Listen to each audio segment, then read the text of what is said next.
Alright, so last time we talked about this, the system call with the library call, okay? Now someone please remember to remind me, okay? You guys pick someone to remind me one thing, okay? That thing is about, last time we talked about the file structure, right? Last time means last Thursday I talked about structure. The set of the structure is calling malloc silently without your consent, right? You call f open and you give a pointer there, right? It will return to a pointer. It's actually silently calling malloc. Actually, while we're talking about the memory chapter, we will talk about one tools that can measure the actual memory usage. Okay? So what is the experiment that later on I will tell you is, first, I measure the memory usage before f open, then measure again after f open. Then you will see after f open, you will allocate more memory. Remember to ask me to show you, okay?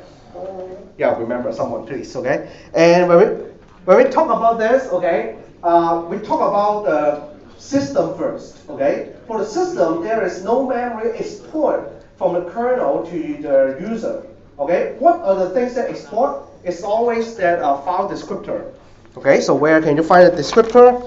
You can find it using a program, okay? So this is the program. What is this program? Huh? The program is very simple. I have at least three guys. Okay, the three guys are 1, 2, 3. I send the inputs and the outputs, send the error. They are defined through this header file. So this header file defines these three global variables. So they are global variables. Okay, and this three global variables is actually an open file, and that's why when we call the library call, so there's a library call. For file number, it will return to the file descriptor. And I also open up a new file, okay? So it must be successful because I didn't have this file, okay? So I create such a file in a temp directory, and let's see what will happen. Okay, so there's this core file number, okay? So you will see this new file carry a new file descriptor. So 0, 1, 2, and 3. Okay, let's say we close this guy. Let's say we close this guy and open another file again. So you will see something interesting happen. So F. All right. So I'm lazy. Huh? Is it okay? Okay. So you don't know what I'm doing, right? F close, F, okay, then open it again. Okay, so you will see that this the system is very environmental friendly. If I close the file and reopen it again, actually no matter which file I would say, it will recycle some of the file descriptor. Okay, let's say that this is not A but become a B. Become a B. Okay, it will recycle, right? It will recycle. What if I do the following? I create one more variable. You know, this is just like a year 1 student, right? F is just an F1, okay? And I don't close it, but keep it open. Keep it open, F1. Okay? So what will F1 be? Then it will keep on increasing, okay? So the illustration is very easy. The illustration is by looking at this bigger array, okay? So when you keep track on the usage here, you will see, 1, 2, 3, 4, 5 is used. So the next open file will allocate the number 6. And what if in the middle of it, I create a hole? Let's say in this example, I create 1, 2, 3, 4, 5 files already. And then I create a hole here. F close the middle one. Okay, so it's supposed to be number 3. So very environmental friendly. Later on, when we create but open another file. So the file descriptor will recycle like this. Okay, so it's very, very interesting, right? Whenever you find a small number hole, then it will keep on reuse it again, and again. Okay, and in an elite class of is it yes? Is it on Friday? Yes, should be in Friday. I also show one more thing. Okay, so as As we have to be fair, so I will also show this, okay? So actually, this file descriptor, you can query where where can you find in the system about this file descriptor information, okay? So I choose a port here, and also print is PID, okay? So you have to remember this. This is extremely useful technique to debug or to whatever things you want to say. Should it want me to have a unic.h, okay? Good. Make run. Okay, so while it's running, okay, so it says that its PID is 21344. I didn't stop the program, I let it there, but it is paused. Why? Because I want this process to keep alive. Okay, so in here, you can go to a special directory. Sorry, I'm in Mac. Mac sucks. I have to find another place. Okay, sorry about that. Yeah, you know, I seldom call Mac sucks, right? But this time it really sucks. Okay, we have to go to Linux. Yeah, go to Linux. Good. Why? Okay. So test.c. Okay. I'm so happy we have test.c. Come on. Our mtest.c. Okay. Copy this program. Copy. And then test.c. Paste. Run. What? Thank you. Wait. What is that?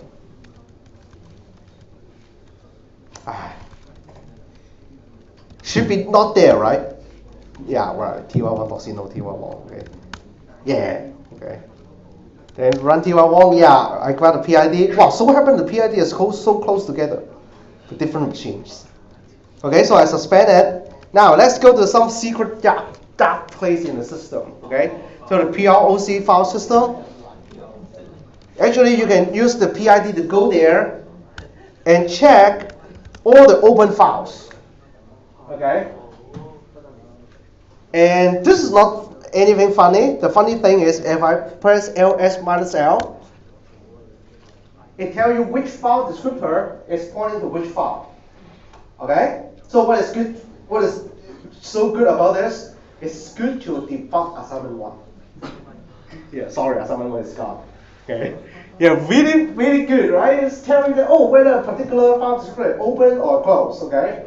So in a program, I choose file descriptor 3 and 4, right? To open and point to other files. So there's quite interesting stuff, okay? And the underlying working, you can refer to our elite class logs. Elite class logs talk about this underlying working, okay? But I just tell you there is a way to debug.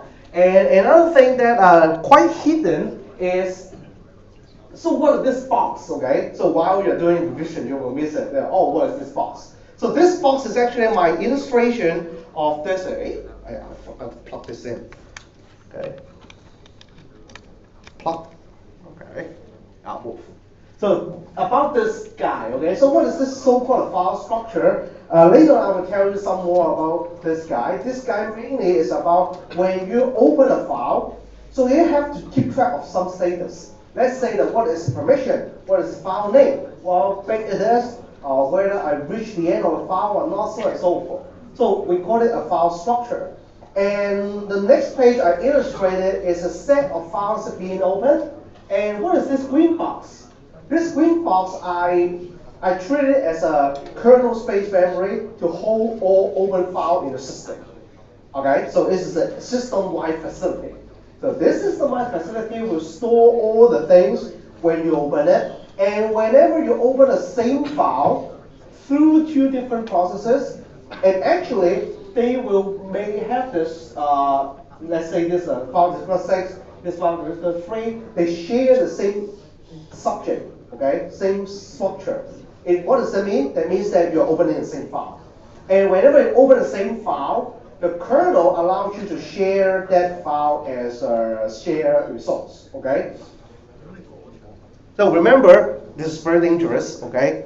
Because in underlying the kernel, you're doing some sharing, And yeah, talk about the memory. The fopen library call is naughty. It will allocate memory for you. But one of the memory that you need to allocate, right? Is need to allocate a space to save this return value. Good enough, maybe this integer. But what are the other different things that a file support? A file structure, I would say. Actually, a file structure supports some fantastic thing. We call it buffer I/O. Okay. So what is the meaning of buffer I/O? Let me show you the last example of this buffer I/O support. So this is example talking about some magic that's done by the buffer I/O. Okay. So look at this program. What would you expect it will print out?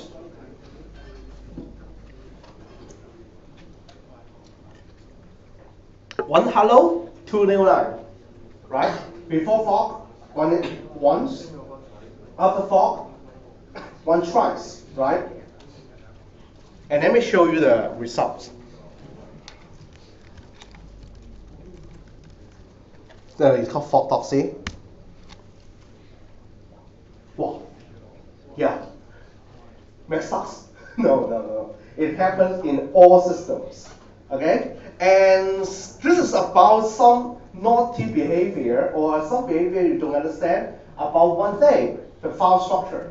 The file structure is actually doing something really interesting. We call it buffer I/O. It means that whenever you try to print or scan something, okay, so let's say print. When you try to print something, that thing is not go to the device immediately. There's some time delay.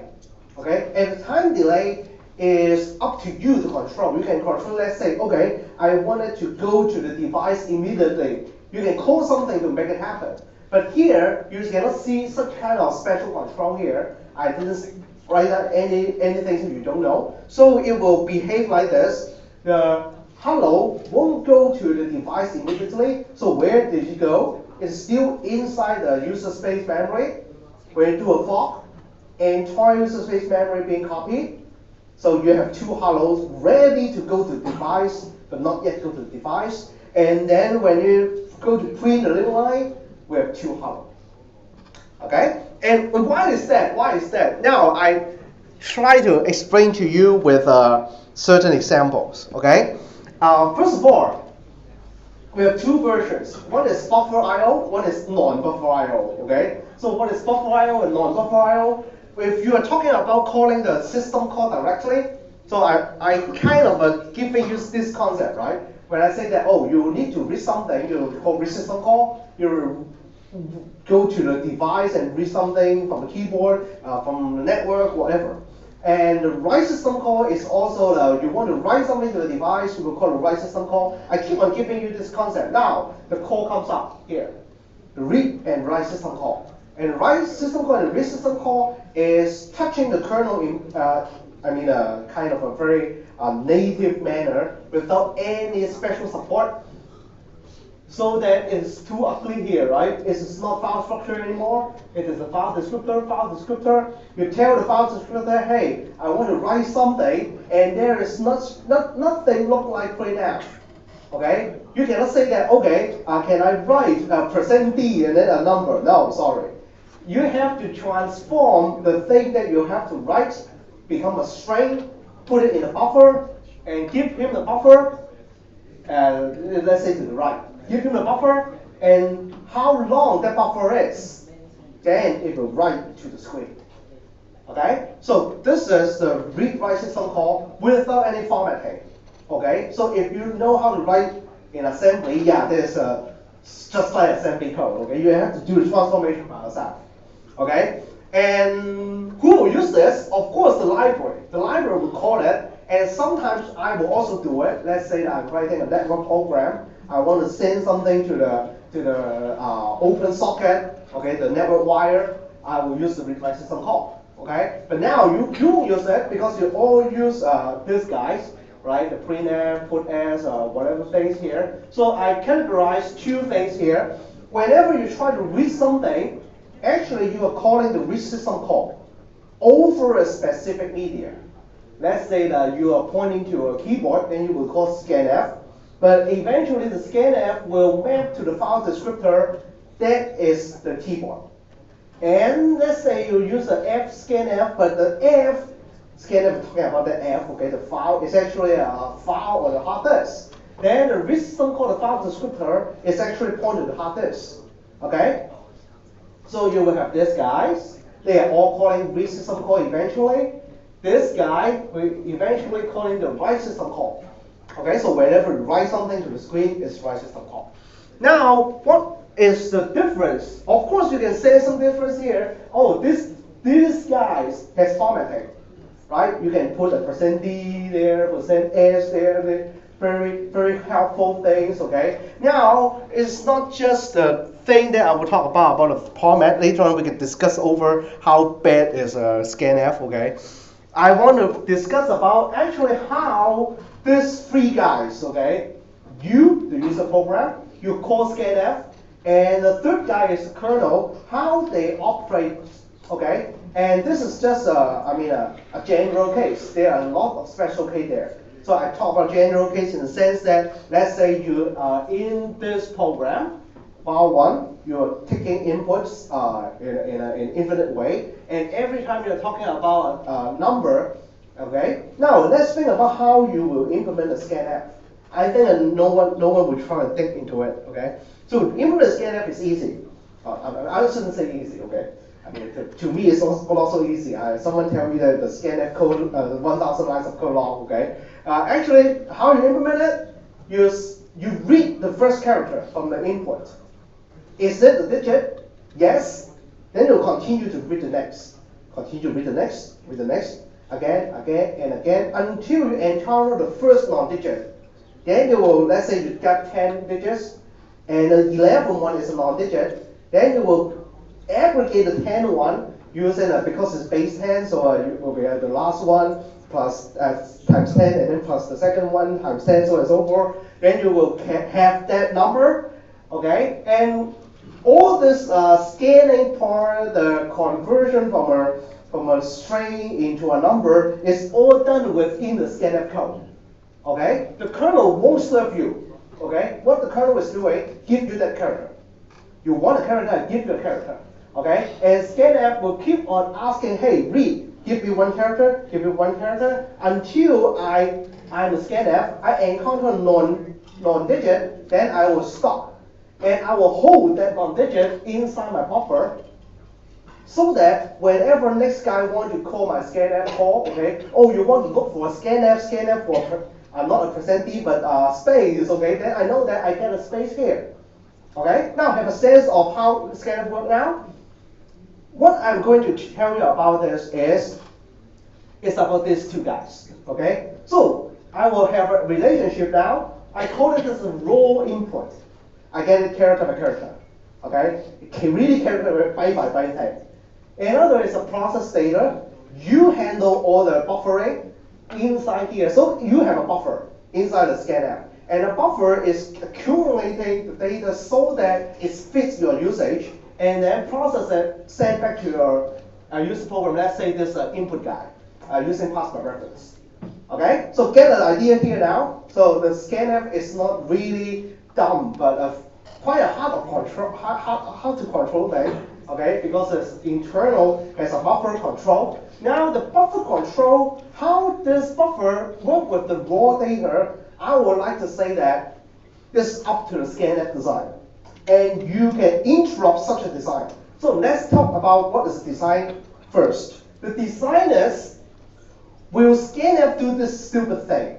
Ask for the first byte. Okay, let's say read 1 byte. Ask the system call, give me 1 byte. And then, oh, I get 1 byte, it is a digit. So I will call read again to read the second byte. I call the read again to get the third byte.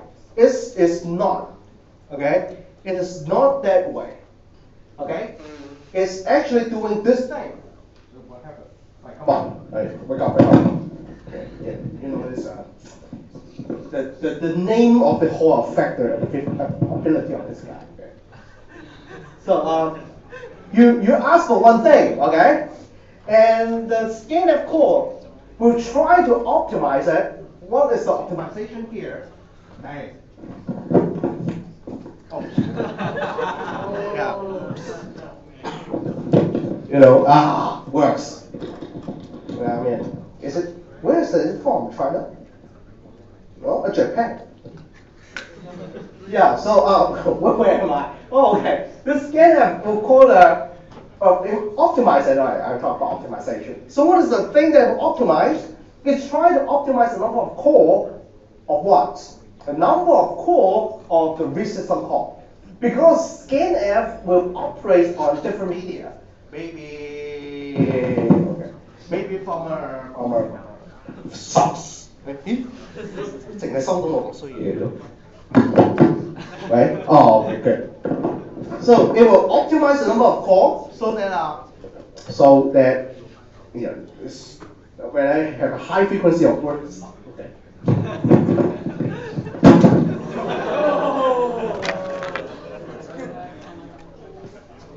I have a backup. Okay. Backup device sucks.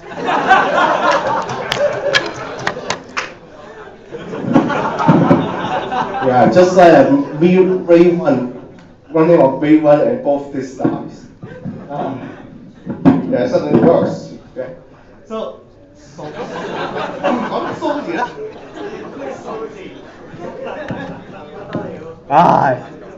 it sucks. Can you hear me? Oh, it sucks. Wait.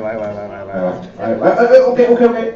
This 唔好講個數字 ，OK。Then it read once, okay, and optimize the number of core here so that okay. We don't know how slow the device is, right? Maybe the device is very slow. And one important thing about devices is when it reads something sequential or read some chunks of data in continuous manner, usually it is not slow. Okay? Let's say that reading the disk, okay, but we ask this to flip around locations, then it will be very slow. So the read system call, usually we will try to avoid the number of cores there. Okay? And the scanf call will try to optimize it by calling once. Okay? So how big it is? Now this is just as I do some I do experiment. Wait. Sucks. Wait.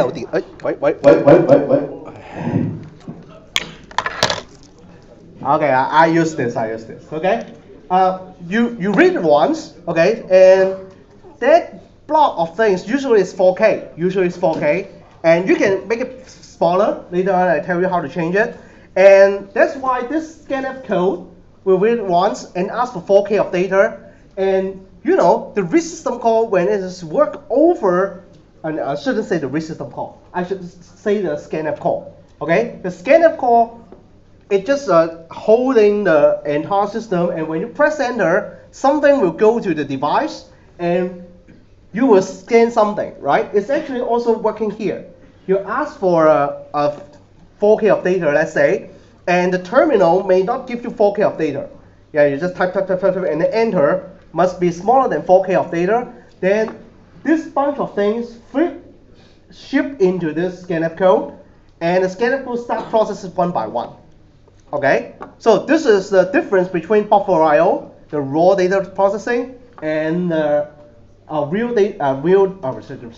raw and processed data. And raw data, let's say in this sequence, is no longer 10 digits, right? I draw in this way. This is 1 and a space, 2 and a space, and all the way up 6. So there are 6 numbers. So imagine that you are implementing the scanf. The scanf, you call for a digit, first data, digit, very nice. Then you will return, because the next guy is a space. Now, where is the remaining data? The remaining data is inside the scanf code, and scanf code is just a piece of code. It shouldn't hold any data. And the data is actually holding what we call the buffer of the file structure. Okay, it's actually the file structure holding a buffer. And a buffer of the remaining data, the space 2, space 3, up to space 6, all go into the file buffer and let the next scanf to process it. Okay, so you may have I shouldn't say in this way. It's because of you sucks. Okay, why is I use that? Usually, you will encounter something, and usually people will ask me, when I use fscanf together with fgetS, my program sucks. My program stuck. Do you have any experience here?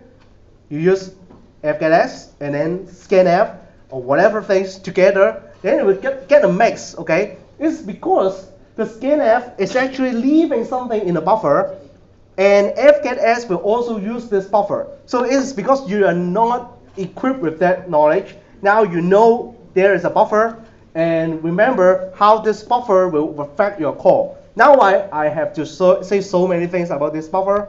Actually, this buffer, this is just an example. I already talked about the example in a very, very clear way. Okay, and this memory buffer is having different modes.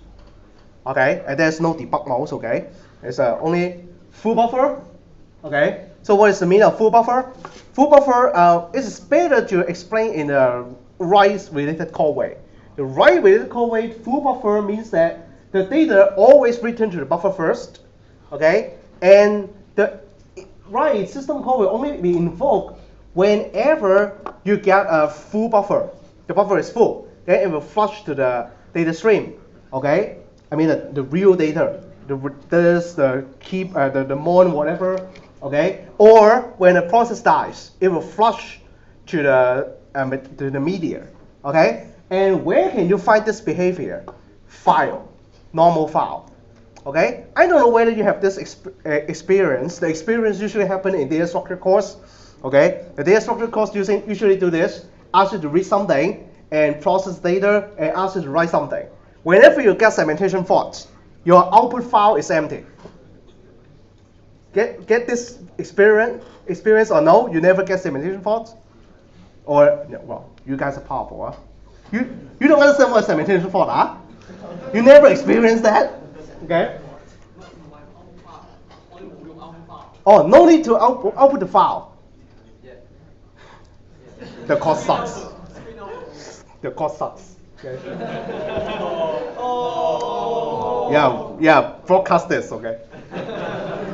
Yeah, how come? Okay, let you guys experience that, huh? Yeah, you can try this, okay? Make sure that you don't write a big file, a file smaller than 4K, okay? You try to write the data, keep on fput_s, fput_c, or fprintf, whatever call you want to do. Don't close the file and dereference a null pointer.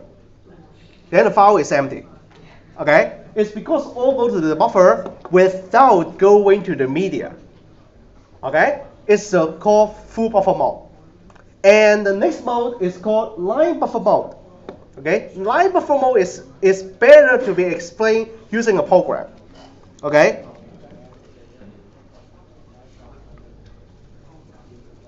So what is the line buffer? Oh, no, this. The line buffer mode here. I use a program to change the behavior of standard output to be a line buffer mode. So what is the line buffer mode? Line buffer mode means that you try to write things to the buffer. It won't go to the media until it encounters new line. Okay? Until it encounters new line. So I have this program. Oh, sorry. I have this program.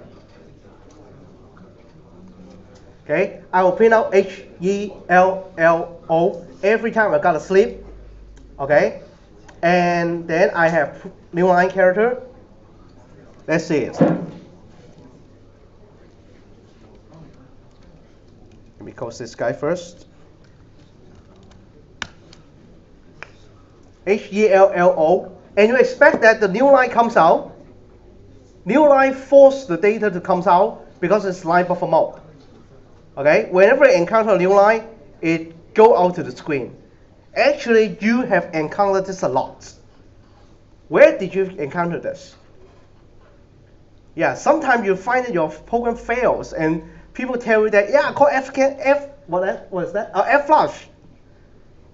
Yeah, oh, somebody knows. Oh, then no other or here, right? Yeah, no one know what's send out. Okay. Yeah, this is the line buffer mode. Okay, and the line buffer mode means that whenever you encounter new line, flush to the data stream. Okay. So actually we have three modes. What is left is the non-buffer mode. So let's see the non-buffer mode here. No buffer. So I change something, I call something to make standard output become a non-buffer mode. And I tell this stream to print the same thing, HELLO, every time I gotta sleep. No buffer. Yeah, just like this. Just like this. Okay? So the line buffer is the normal, I will say the normal is a default. The default operation mode of standard output. Okay? And the no buffer mode actually is the default mode for standard error. Okay? And for normal file, it's the no buffer mode. So what is no buffer mode? Why I put it, I mean the full buffer mode. The full buffer mode is the most stupid mode. Okay? Most stupid mode. Okay? Remember there's a D sound there. Okay? Very stupid. Look at the screen.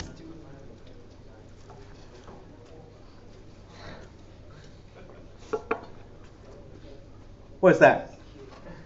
What's that? Yeah, I do it again. Seems to be stupid. Nothing's changed, okay? Until when? Until return 0. Yeah, it print out, actually it's print HELLO, enter all to the buffer inside the structure of the file, okay? And it's not go to the media, and when it touch the return 0, it will flush them all, okay? Of course, you can change this program. Let's say I choose this, the third one, to have a F flush.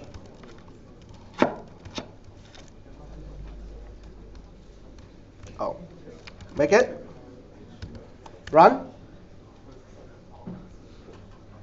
See? Now you understand what is F flush now. F flush is to tell the system that, hey, I have a buffer inside standard output stream, and I don't want it inside the buffer anymore. Please directly call the right system call to flush it to the media. That is the true meaning of F flush. Okay? And of course, F flush have some stupid behavior. I mean, not stupid behavior. I would say that because you put in some bad arguments, then it will fall into some stupid scenario. Okay? You can try later. You tell me what is the problem. Go home, try to do following. F flush standard in. Yeah, you input a bunch of things and only read one character. Try to F flush standard in and tell me what is the result. What is the F flush standard in? You don't want the things inside the buffer, right? Go out of the buffer. Yeah. If you kind of understand the behavior of standard output, then you will get frustrated. Yeah? Input, so what is the behavior? It's immediately go into my program or something. Try it out. Okay? If you encounter any problem, we can discuss inside the Facebook group. Okay? It's not in the notes, okay? But I want you to try out. All right. So this is the code that I used previously to control its buffer mode. Okay. And this is the program. Now you know how to answer this question, right? The previous challenge that we start with this lecture, I have a Fox system call. Okay. Okay. I'm very frustrated. I need to stand out here. Okay. It seems to be okay. Give it some time. Okay. So now you understand. Because the standard output is a line buffer mode. Okay.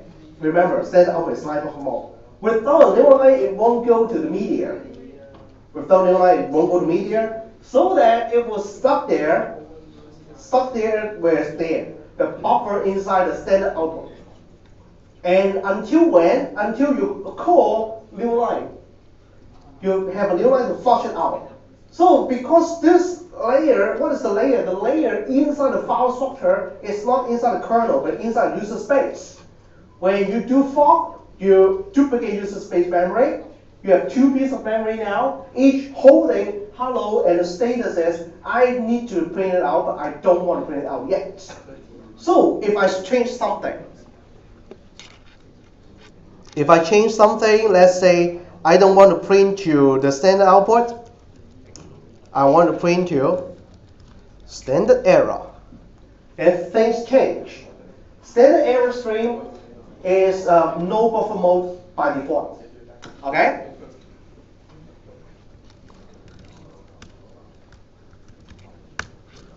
See? No problem. Yeah, clean. Because it's go to the media once you call the standard error string print. Okay? So remember this. This control is none of the business of the kernel. The kernel is doing the minimal thing. What is the minimal thing? Go back to this slide.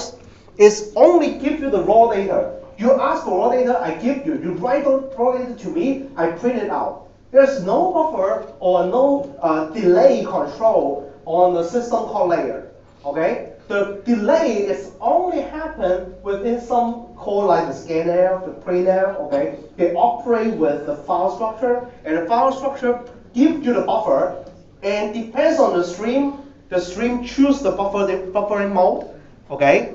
And give you different behavior.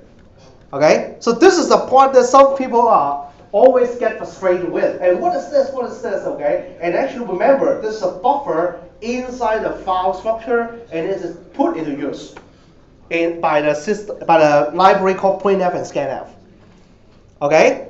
And before we stop this lecture, let me tell you one more truth about this standard IO library. Okay? I think if you are taught by me in ENGG 1010 or elite class, I will always emphasize this thing. There's nothing called EOF. But not everyone is taught by me here. So I have to remember. You remember, not the I, okay? You have to remember this. There's nothing called EOF. Okay? And I always find not this year, okay? Some years before I have a operating system final examination, okay? I ask the question is not that stupid, okay? I just transform it in a more stupid way, okay? I ask what is the file size of an MP file? Many people give you 1 byte. And why is it 1 byte? Because it needs to store UF. You understand what I mean? Yeah, just a philosophical problem. I give you an empty file. You tell me it is not empty. But that space is that guy wants to represent empty. So whether it's empty or not. Yeah, very philosophical. Huh? Yeah, you said it's empty, but it's not empty, but that space for empty. Yeah, I don't know what I'm talking about. Okay? So actually what is EOF? Okay? EOF, remember, is a flag. Just a flag. And the flag is actually working with the file structure. The file structure, there is a variable with the file structure and schema structure, okay? There is a variable to remember whether it reached the end of the file or not. So it's just a flag. Just a flag. And a flag, whenever you touch the end of the file, that flag is turned on. Okay? And when the flag is turned on, I'm a library designer, right? I need to tell you I reached the end of the file. So the way to tackle it, for different library calls, they give you different behavior. If you're using fgetS, it returns you null. If you're using getChar, it returns you EOF. And many people think that there is a EOF character inside the data. And when I ask whether empty file is really empty 0 byte, they cannot answer, right? Because they have a wrong feeling about the EOF. And if you don't believe in me, let's take a look at this program, okay? This program is a very simple program. Just keep on reading the getChar, using the getChar, reading the data byte by byte, okay? And while you're reading byte by byte, I keep counting how many data. Now, this is not interesting, right? Because it's the default one. Every examples using getF is using this kind of a construct if it's UF break. Now, I will use another call. What is that call? System call. Okay? I will remove the get char and transform the get char location. So there's the get char, while one C is the get char. I transform it into read system call, reading the file descriptor of the standard input stream, and because this is some interesting use of a variable, okay? This requires me to give it a buffer. A buffer. So what is a buffer? A buffer is a pointer to a piece of memory. A pointer to a piece of memory. So I use this way. Ampersand address of C. So to cheat the system call that, hey, I give you a buffer. This is the leading address, and the space is 1 byte. Okay, I love to do it. I usually do this integer and that integer and a 4 byte. Okay, then I can read a 4 byte integer in. Okay, so this is just the same as get char, reading one character for you. Now, why I call this? Because I want to verify one thing. Whether I really can find a C inside the data using system call give me UF, right? If that's the truth, then I don't need to teach, right? I can fire, right? I just said that there's no UF, and then this guy showed me there's a UF. So I would say, whoa, I should say most should be fired, okay? Yeah, moment of truth, huh? Where I should be fired. Fire mode. Huh? Of course I have tests, okay? Unless Murphy's law comes, okay? Oh, I forgot to show the program, huh? Show the program, okay? So there's a program, and I will keep typing, and then by the end of the stream, I will press Control D, okay? If that byte is actually UF, I will say whoa. Okay, I know you want to say it, okay? Okay, you love this.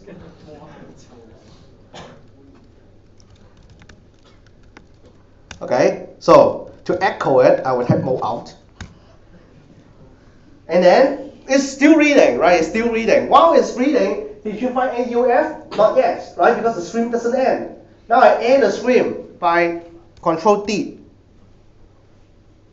Do you find any UF? No. No. And how this system call is working? I didn't explain the working of the system call. The system call will always return the number of bytes is found from the stream.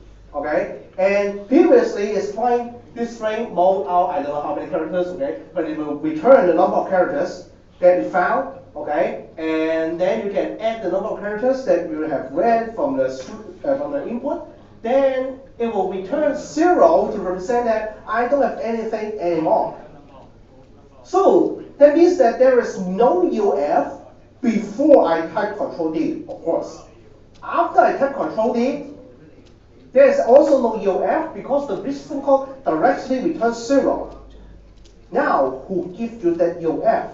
Now look back one slice. Oh, not this. Yeah, this is a nightmare for you. Okay. Look at one slice. That means that the UF is a fake character that's produced by this guy. This guy produced it, not the system call, not in data. Okay? It's just a flag to tell you that the end of stream is rich. Okay? Remember this. Remember this. And when you look at the standard out.h, the header file, it's really written there saying that UF is defined to be -1. Okay? Just a flag. Just a flag. Nothing more than a flag. Okay? So those F blah blah blah call, okay, I love for, okay? Excluding for. And all other function that you create with leading character F, okay? Yeah, I know there's many this kind of function. They return UF. It's not really getting a UF. It means that they encounter something and give you some error code that I am done. Okay? So remember there's no UF, and I will say that if whenever you say that, oh, there's UF, okay, I really beg my department that, oh, please fail this guy, okay? Yeah, bad means that, can I fail this guy, although this guy get 99 marks, okay, that 1 mark is for UF, okay, can I fail this guy, okay? And yeah, so what is UF? Somebody loves to use it. I hate this. Why I hate this? Because it's also tell you about the flag. whether that flag is turned on or off. But what happens if you're interleaving some system call and library call with that file structure? Then that EOF flag may not be turned on because you invoke the thing underlying without telling library that, oh, tell library that when you encounter UF, please set the UF flag to turn on. But if I use system call, it don't know. It don't know. Okay? So that's why I hate this, because when you, let's say I give you some of my code, you will find it, I'm stupid, okay? Sometimes I'm calling system call, sometimes I'm calling library call, and this is a mix, okay? So then FUF is not my cup of tea. Next time, we will talk about some basics, back to some basics, and tell you how to read directory. I don't know whether any course teach you how to read directory, okay? But reading directory is very easy, just like reading file, okay? And also tell you the internal working of a directory and why deleting a file can always be recovered. It's because of directory design. Okay? So we will see it later, Thursday. And tonight I will make 2 announcements: assignment, program assignment 2, as well as program assignment 1 demonstration schedule. Okay? So see you later.